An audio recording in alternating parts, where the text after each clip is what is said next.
예, 다음은 과제물 작성하는 방법입니다. 먼저 과제물 왜 작성하는지 생각해 본 적 있으세요? 과제물이라고 하면 보통 대학에서 학생들에게 부과되는 여러 종류의 모든 종류의 과제를 과제물 또는 다른 대학 같은 경우에는 리포트라고 부릅니다. 이 과제물을 내는 이유는 우선은 수업 내용을 보충하고 학생들의 이해도를 확인하려는 측면이 큽니다. 또 과제물도 하나의 평가의 수단이기 때문에요. 평가를 위해서도 과제물을 내기도 합니다. 또 과제물 같은 경우에는 지식을 좀 더 깊이 있게 탐구하고 논리적으로 사고하는 그런 그 기능을 확장시켜주는 측면이 있고요. 또 과제물을 작성하다 보면 하나의 주제에 대해서 자료를 수집해서 그것에 대해서 글쓰기를 해야 하는 과정이 나옵니다. 그래서 과제물을 통해서 하나의 주제에 대해서 체계적으로 자료를 찾고 관리할 수 있는 그런 훈련도 되는 것과 동시에 글쓰기를 통해서 사고력을 키우는 기회도 되는 게 과제물입니다. 과제물 작성하는 방법을 5단계로 나눠서 설명을 드리도록 하겠습니다. 먼저 계획하기 단계입니다. 학기가 시작되면 학교 홈페이지 공지사항에 과제물 제출 일정과 과제물 문제가 공지됩니다. 이것을 꼭 확인하시고 계획을 세우셔야 하고요. 보통 일반적으로 6개 과목을 수강한다라고 가정을 했을 때 학기당 2~3개 정도의 과제물이 부과가 되고 하나의 과제물을 작성하는데 평균 2주 정도 소요된다라고 생각하시면 됩니다. 하나의 과제물은 분량은 한 5페이지 정도로 많지는 않지만 첫 학기 처음 과제물을 작성하실 때에는 어렵게 느끼실 수도 있고 부담이 되실 수도 있겠습니다. 그래서 과제물 작성에 대한 계획을 세우셔서 꼼꼼하게 준비하실 필요가 있습니다. 저희 학교 같은 경우 과제물 제출 기간을 정시기간 외에 이제 1차, 2차 연장 기간을 두고 있는데요. 정시기간 제출을 목표로 해서 과제물 작성 계획을 세워주셔야 합니다. 연장 기간에 제출할 경우 감점을 받기 때문에 정시기간을 제출할 것을 목표로 과제물 작성 계획을 세워주세요. 예, 다음은 문제 파악하기 단계입니다.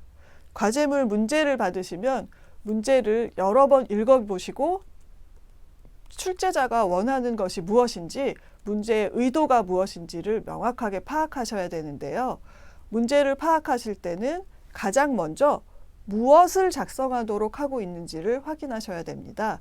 작성하셔야 되는 주제나 대상이 무엇인지를 명확하게 파악을 하시고 그 다음으로 작성해야 될 범위가 제한되어 있지는 않은지 2번째 확인해 주시고 3번째 단계는 내가 써야 될 주제나 대상을 어떻게 작성하라고 하고 있는지 확인하셔야 합니다.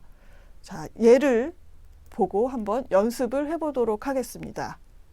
자, 이 문제 같은 경우 인간과 심리 과목에서 출제되었던 문제인데요. 자, 이 문제를 한번 읽어보시고 무엇을 쓰라고 하는지 한번 찾아보세요. 이 과제에서 써야 될 주제가 무엇인가를 한번 찾아보세요. 예, 이 과제 같은 경우 청소년기에 가장 힘들었던 점이 무엇인지를 기술하라고 되어 있습니다. 그래서 다른 청소년기에 여러 가지 일들이 많이 있었겠지만 청소년기에 가장 힘들었던 점을 쓰셔야 되고요. 그 다음 작성 범위가 정해져 있는지를 한번 확인해 보시면은 교재와 참고 문헌을 활용해서 자신이 경험한 어려움을 청소년기의 다양한 발달 특징과 관련지어서 분석하라고 되어 있습니다. 예, 반드시 해당 부분의 교재를 먼저 공부하셔야 되고요. 교재 중에는 제가 추측하기로 청소년기의 발달과 관련된 내용이 들어있을 것이라고 보입니다. 그래서 이 부분이 들어있는 교재를 참고하시고 참고 문헌을 통해서 조금 더 심화된 자료를 찾으셔서 청소년기에 힘들었던 점을 적으셔야 되고요.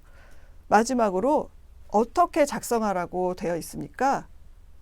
청소년기에 가장 힘들었던 점을 기술하고 청소년기의 다양한 발달 특징과 관련지어서 분석하라고 되어 있습니다.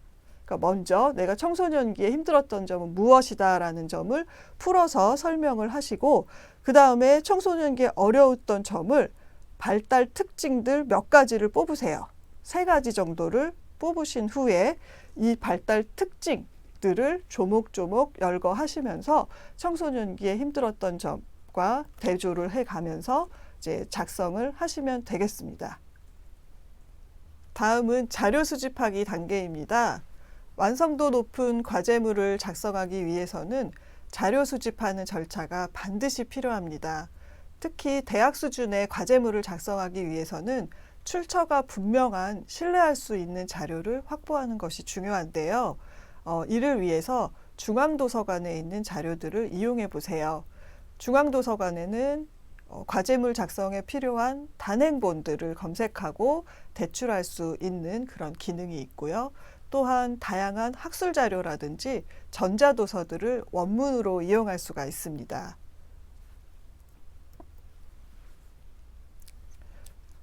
자료 수집을 마치셨다면 이번에는 본문을 작성할 차례입니다. 직접 글쓰기를 하는 단계인데요. 아무리 글을 잘 쓰는 사람이라고 해도 과제물의 첫 페이지, 첫 문단, 첫 문장부터 끝까지 한 번에 써내려갈 수는 없습니다. 그래서 누구나가 글의 뼈대가 되는 개요를 먼저 작성한 후에 본문을 집필하게 됩니다. 자, 다음은 개요 작성을 한 예인데요. 예를 들어서 환경오염과 방지 대책에 대한 과제물을 작성하겠다라고 주제가 정해졌다라고 하면은 전체 글의 뼈대를 한번 정해보세요. 가장 먼저 심각해지는 환경오염에 대해서 글을 적고요. 그 다음에 환경오염의 실태를 대기오염, 수질오염, 토양오염에 따라서 한번 기술을 해보고 그 다음 환경오염이 인간에 미치는 영향에 대해서 적어보고 그 다음번 환경오염 방지 대책이 뭔지를 한번 정리를 해보고 마지막으로 나의 의견을 작성하겠다라고 먼저 글의 큰 틀을 잡아주세요. 큰 틀이 잡혔으면 각각의 틀을 채워나가면서 글쓰기를 하시면 되는데요. 자, 글쓰기를 하실 때에는 서론, 본론, 결론 이렇게 3단 구성으로 작성하시는 것이 가장 기본입니다. 서론 부분에서는 내가 무엇을 쓸 것인지 이 과제물에서 어떤 내용을 말할 것인지를 서론에 제시해 주시면 되겠습니다. 그래서 왜 이 과제물을 쓰고 작성하는 것이 왜 필요한지를 서론에서 언급해 주시고요. 본론에 들어가서 내가 정리해 놓은 자료들을 바탕으로 해서 내가 할 말을 이 본론에서 적어 주시면 되겠습니다. 그래서 먼저 환경오염의 실태, 환경오염이 인간에 미치는 영향, 환경오염 방지 대책을 잘 적어주시고 마지막 결론에서는 본론에 있는 내용을 요약 정리하면서 자신의 의견을 쓰고 마지막으로 대안이 있다면 대안을 제시하고 마치시면 되겠습니다. 그래서 개요를 작성한 것이 이렇게 서론, 본론, 결론으로 간 예시이고요. 마지막에 참고 문헌을 작성해 주시면 되겠습니다.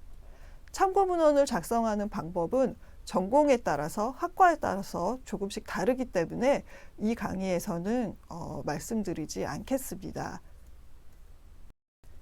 예, 과제물을 다 작성하셨다면 마지막으로 이제 지정된 표지 양식을 활용하셔서 온라인 시스템에 제출하시는 단계가 남아 있습니다. 자, 지정된 표지 양식은 홈페이지 로그인 창을 보시면 학생 서식이라는 메뉴가 있습니다. 여기 들어가시면 중간 과제물 온라인 제출용 양식이 아래 한글과 MS 워드 파일 형식으로 들어 있습니다. 예. 그래서 이 양식을 활용하셔서 온라인 시스템에 제출하시면 되겠습니다.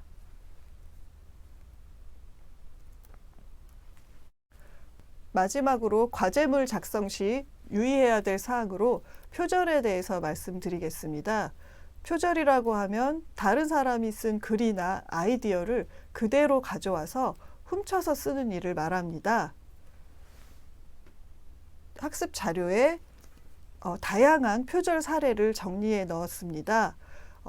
지금 정리해 놓은 표절 사례들을 한번 잘 읽어보시고 과제물 작성 시 표절하지 않고 과제물 작성하시도록 주의하시기 바랍니다. 예, 마지막으로 시험을 준비하고 치를 때 고려해야 될 사항들을 말씀드리겠습니다. 먼저 시험 전 준비하는 단계입니다. 시험 관련 공고가 홈페이지에 공지가 되면 먼저 시험 범위와 시험 일자, 시험 시간과 장소 등 기본 정보를 확인해 주세요. 그 다음 시험 공부 계획을 별도로 세워주세요. 시험 전 한 3, 4주 전부터 시험 과목을 중심으로 해서 시험 공부 계획을 세워주세요. 시험 준비는 교재를 기본으로 합니다. 대부분의 과목이 객관식으로 출제가 되기 때문에 교재에 있는 내용을 정확하게 이해하고 있어야지 답을 할 수가 있습니다. 따라서 교재를 중심으로 해서 공부를 해주시고 워크북에 있는 연습 문제나 최근 몇 년간의 기출 문제를 확인하면서 학습한 내용들을 점검하시면 되겠습니다. 네, 다음은 시험 당일 시험을 치를 때 고려할 사항들입니다. 시험장에는 시험 시작 전에 5분에서 10분 정도 시간적인 여유를 가지고 도착해 주세요. 특히 태블릿 PC로 시험을 볼 경우에는 30분 전부터 입실이 가능하도록 되어 있습니다. 미리 입실을 하셔서 태블릿 PC 사용 방법을 익히시고 유의사항을 안내받으시기 바랍니다. 시험 문제를 풀 때에는 어려운 문제는 표시해두고 넘어가시고요. 쉬운 문제, 아는 문제를 먼저 풀어주세요. 시험 종료 10분 전에는 최종 검토를 위한 시간을 남겨두셔야 합니다. 다 풀었다고 해서 그냥 제출하시면 안 되겠죠? 마지막으로 시험 불안 극복하기입니다.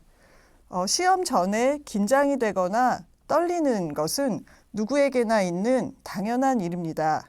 그런데 시험 불안이 지나친 경우가 문제가 됩니다. 시험 불안을 극복할 수 있는 가장 좋은 방법은 시험 전에 시험 준비를 철저히 하셔서 자신감을 키우는 일입니다. 시험 당일에 시험장에서 너무 떨리거나 불안하시다면은 심호흡을 크게 하시고 시험을 잘 볼 수 있다라는 자신감을 갖고 자신을 다독이신 후에 시험에 임하시면 좋겠습니다. 예, 지금까지 원격대학 학습자를 위한 다양한 학습 방법들을 말씀드렸습니다. 다음 강은 스마트 학습 노하우인데요. 다음 강 학습하시기 전에 연습 문제를 꼭 풀고 다음 강으로 넘어가시기 바랍니다.